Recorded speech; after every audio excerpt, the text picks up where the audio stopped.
प्रिय बंधुओं नमस्कार। आज हम चर्चा करते हैं कि ब्राह्मण से हानि किस प्रकार होती है।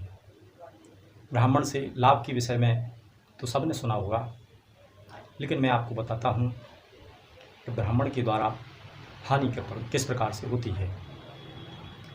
इसके लिए थोड़ा विस्तार में जाना आवश्यक है। यदि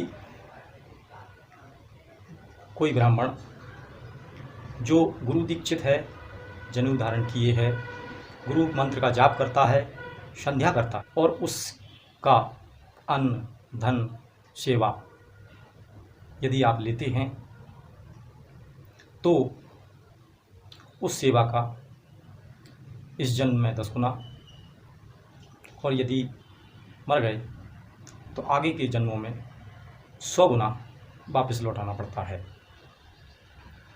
इसमें भी यदि ब्राह्मण कर्मकांड के द्वारा अपनी जीविका चला रहा है, पूजा पाठ करता है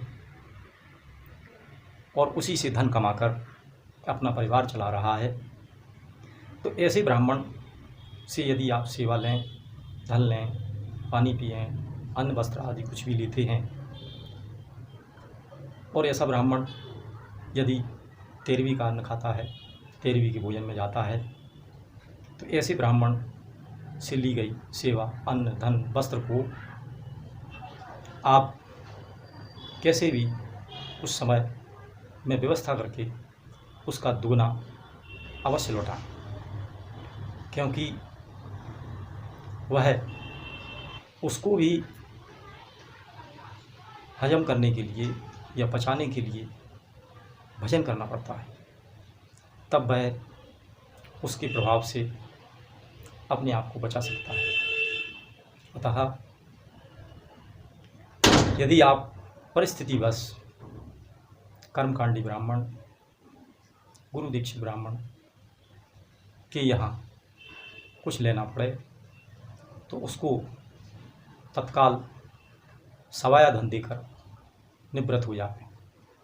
यदि तत्काल न दे सकें तो बाद में दुगना धन देकर उससे निवृत्त हो जावें।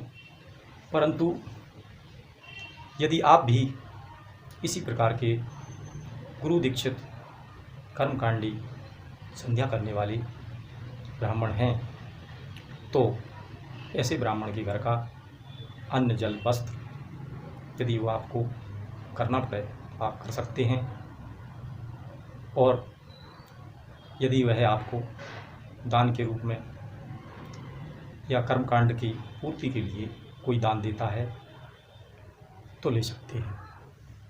अन्यथा आप यदि ऐसे कर्मकांड गुरु दीक्षित ब्राह्मण नहीं हैं तो आप को 10 गुने की हानि होने की पूरी संभावना है, क्योंकि जिस प्रकार भागवत के अनुसार भगवान ने कहा है कि ब्राह्मण को जो दान आप देंगे या सेवा उसकी करेंगे तो वह 10 गुने के रूप में आपको इस जन्म में प्राप्त होगी। यदि इस जन्म में प्राप्त नहीं हुई है तो और आने वाले जन्म में 100 गुने के रूप में आपको अवश्य प्राप्त होगा। जय श्री राम।